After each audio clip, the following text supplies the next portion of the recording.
32 seconds left. Here's Pearson. He got it. Touchdown. I don't believe it. He just threw the ball over the... Brought to you by CowboyLegends.com. Hood hood.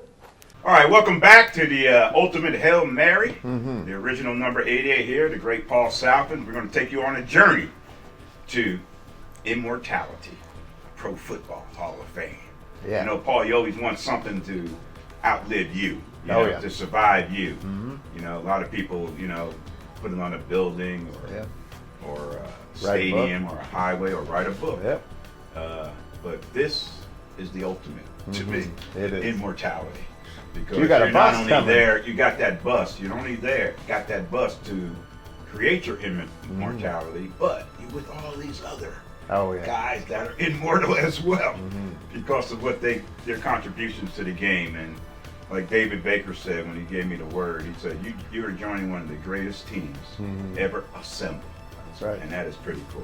Pretty cool. So anyway, we want to thank John Jock Taylor for his time and giving us the insight on his thoughts on the Cowboys situation with Dak, Carson Wentz trade, and also the Cowboys situation as they approach the draft. But, we got that insight from Jacques about what he thinks how the trade went down and all that kind of stuff. But we need to get a reaction from a Philadelphia Eagle fan. Okay? Because they always got something to say. All right? And I know they got something to say about this trade of Carson Wentz because they had something to say all season long about Carson Wentz. So I decided to bring my son-in-law, Lance Cannon. And he's a big Eagle fan. And I still let him be married to my daughter despite that. That's amazing. But the reason he's a big Eagle fan, and I let it go, is because he's from Philadelphia. He grew up an Eagle fan. So we got to deal with that, We can't we just deal with it, okay? When he wears that Donovan McNabb shirt over to the house, or when the grandkids come over with their Eagle shirts and stuff like that, I just deal with it. You wore it away with that Super Bowl ring. Right. So anyway, I got to bring Lance on to give us some little insight, little feel of what the fans think. There's Lance Cannon. Thanks for being with us, Lance. Thank you. It's a pleasure being on with you both. Right on. Congrats, of course, to HOF. Thank you. Long overdue. Well deserved. Looking forward to all that's coming with it. Thank you, brother. Thank you. And what are the Eagle fans? First of all, you as an Eagle fan, when you first heard about the Carson Wentz trade, what was your reaction? Well, honestly, and I think I'll speak for a lot of fans. It's almost like relief. Okay, it happened. You kind of saw the writing on the wall. Unfortunately, dating back to Jalen Hurts with the second round pick of last year's draft, after you go and re-up Wentz with that $128 million contract. So, a lot of the fans and even media back in Philadelphia were kind of scratching their heads. If Carson's the guy, why are you getting Hurts? Right. And if you looked at the reaction from Pearson and Laurie and Roseman in the war room at that draft, they were more excited over Hurts than they were over Rager, the first round pick. Wow. So, you kind of wonder, what's really going on? So it's a sign of relief, and then it's a mixed bag. You have some people that are disappointed, with the departure of Wentz and how it went down. It's somewhat of an embarrassment as a fan, is what I hear a lot of fans saying back on the sports radio networks that I still listen to on a daily basis, and the articles and papers that I read, that we're kind of the laughing stock of the league. Taking the largest cap hit ever in NFL history is something that, once again, you scratch your head. Right. How can you afford to do that when there are so many holes in Philadelphia Eagles team that they need to address? But then you hope that he does well, because as you see the stipulations of the trade, 75% of snaps that he needs to play, that second round pick can turn into a third round pick. So you're hoping that he does well up there. You hear the rumblings now of he and Pearson didn't talk between 8, 9, 10 weeks. All this stuff is now coming out about what was going on behind the scenes. But, what can you do? Is Jalen Hurts the guy? I don't know. Now the Eagles are talking about maybe taking a quarterback at 6. Yeah.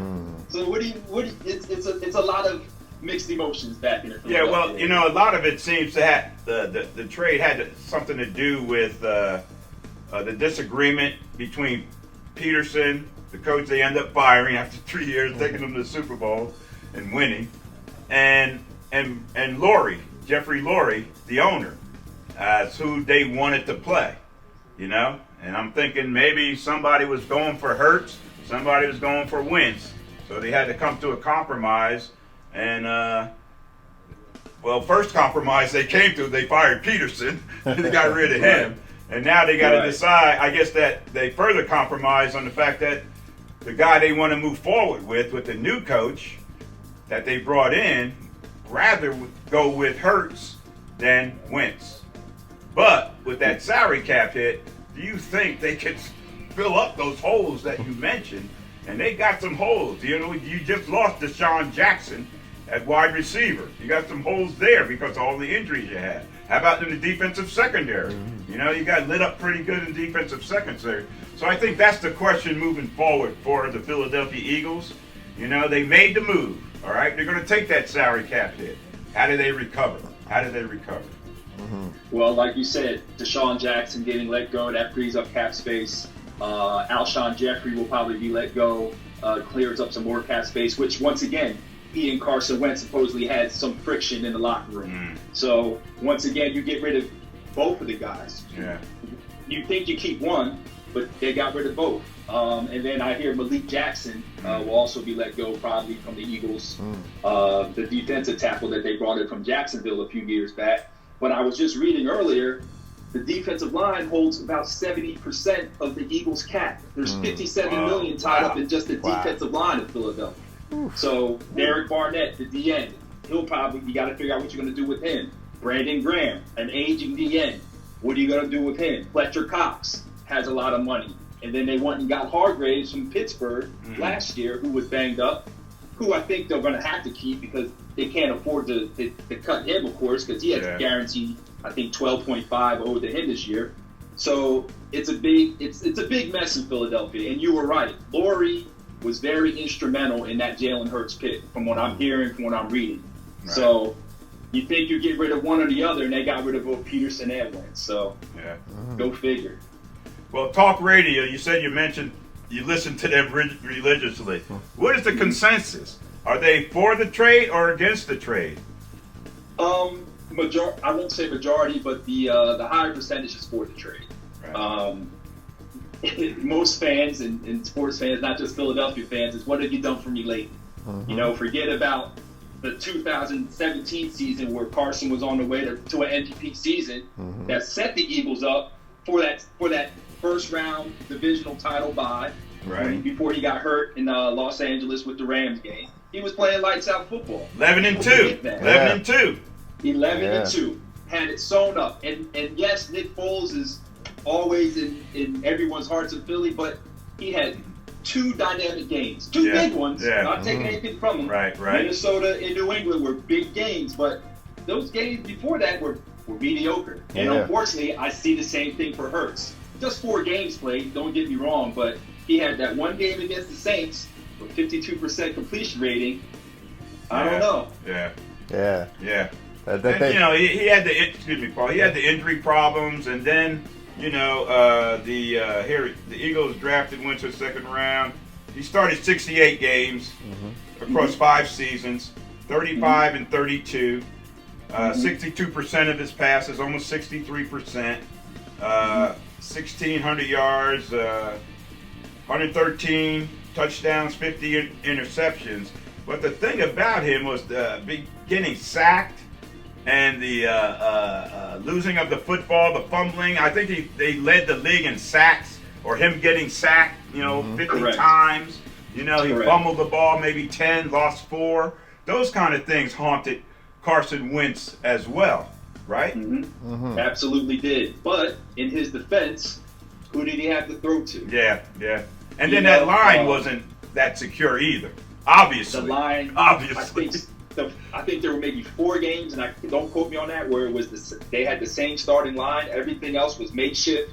You had an aging Peters who was in and out. You lost Brandon Brooks. I think Kelsey was the only offensive lineman that started the entire season for the Eagles. Wow. And I mean, granted, he's an Iron Man and a great center, but hey, you got to have that offensive line up front. Absolutely. And then it's Carson too.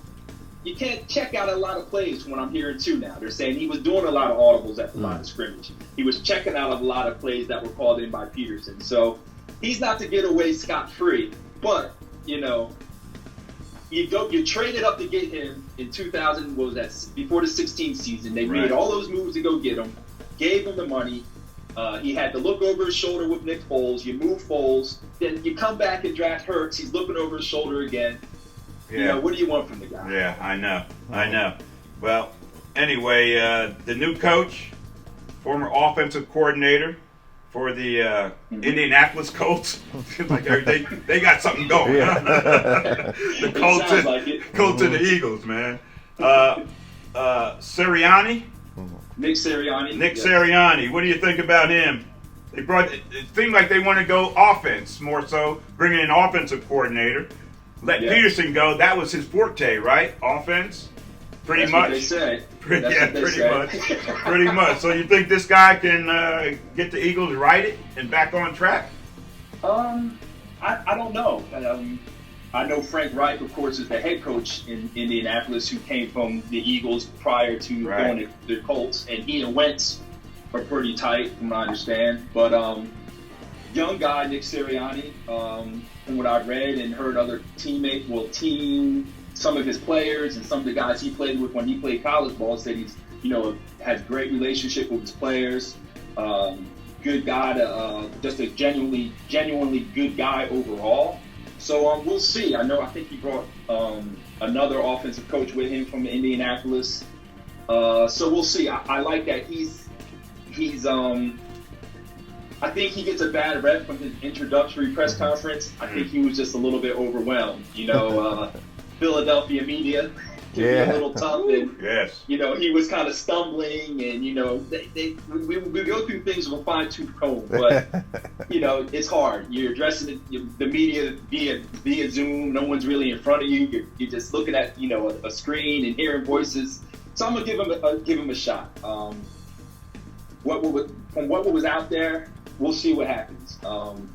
Howie Roseman likes to kind of be the smartest guy in the room, who was the Eagles GM. So we'll see if this coaching decision pans out. He did it with Peterson, Super Bowl. So who's to say Sirianni can't do the same thing? Yeah, he better hope something works out, because he's making a lot of moves and putting the team in that salary cap restraints. That ball's all on the GM. His shoulders. So we'll see how that works out. Lance, we appreciate you taking the time. Yeah. Thanks for that great insight, all right? I didn't know absolutely. you knew that much about football. We know little things. Right on. Tell the grandkids hi. Bryce, Tyson, and of course my daughter Brittany, man. God bless you guys. Thank you for taking the time, Lance. All right, thank you. One thing left I got to say. Go Cowboys. Go Cowboys. Cowboys Super Bowl. All right. The podcast, The Ultimate Hail Mary, continues right after this. Brought to you by Cowboy Legends in Uptown, Jeep, Dodge, Chrysler, and Ram. We'll be right back after this to wrap up the show. He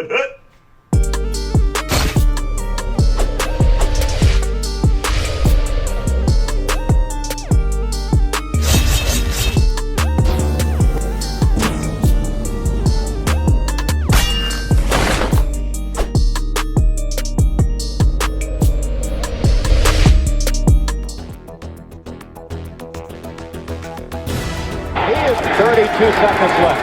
Will Pearson, he got it. Touchdown. I don't believe it. He just threw the ball over the scoreboard. All right, welcome to the Ultimate Hail Mary, the original number 88 here, along with Paul Salpin. I want to thank JJT for being on the show today, bringing his insight on the Cowboys, the Dak situation, the Carson Wentz trade, and everything concerning the Dallas Cowboys, because he's been a Cowboy insider for about 30 years. So we appreciate his input. Lance Cannon, thank you for being on the show and giving us the insight on what the fans in Philadelphia are thinking. We really don't care, but we just did it anyway. We don't care what those Philly fans are thinking. We know you hate the Dallas Cowboys, and you know they still don't like Drew Pearson because of that trolling them at the NFL draft in 2016-17. So anyway, we want to thank those guys for being on. And Paul, thank you as always. And, Absolutely. But before I let you go, I'm kind of shut in this week. I'm not looking to go anywhere this week or this weekend. What should I be tuning into? What can I watch that'll hold my attention? Yeah. And make me want to sit there and watch it for 2 or 3 hours, whatever it might be. Yeah, well, Netflix is full of surprises, Right. And they got something that they filmed during COVID, and there's only 2 actors, and it's John David Washington, who's Denzel Washington's son, and Zendaya, and she's just fantastic. It's a film called Malcolm and Marie, and they're the only 2 characters in it, but it's been getting such good reviews and such good praise about the performances that it's now a late state Oscar contender. Oh my! So and it's a pretty intense drama. It's just the 2 of them fighting out in their relationship. Okay. As the 2 of them, it's black and white. It's beautiful, and it's something I think that you might like. And a lot of people, they're just surprised that something like that just came out of nowhere. Yeah. And so Denzel Washington's son is a key star in this. oh yeah. Wow. Yeah. Wow. And he's great too. Yeah. He's his father, of course, has that certain way, that presence about him, and he's a little bit more laid back. But when he turns it on, you can see a little Denzel in him. Nice. Nice. And he's been great. Of course, he came out of nowhere with Spike Lee with Black Klansman, and he was great in that. And then Zendaya, of course, was in the Spider-Man films, and she's been making a name for herself in fashion and all that kind of stuff. And so those 2 together, and Sam Levinson directed it, and it's just making a splash. Right. And so they surprise us sometimes. They give us, of course, this has been a weird Oscar and Golden Globes year and Critics' Choice because we got a limited amount of movies. A lot of them pushed off to next year. Right. But some of these late state ones come in. Apple TV Plus has one called Cherry right now. It's starring Tom Holland, who played Spider-Man, and it was directed by the Russo brothers, who did the Avengers films and Captain America. And this is a movie that you just don't expect at all. It takes all kinds of crazy turns. Right. And this kid goes through war, becomes a bank robber, a drug addict, and you see this kid just unlike anything that you've seen before. Right. And that has now also become a late stage Oscar contender. So both Netflix and Apple TV Plus have brought us something each in this last little bit that we need to check out. It's amazing what's out there. Yeah. And the quality. Oh, the quality is second to none. You're not going from Netflix streaming to what you see in movies they develop for the movie theaters and all that.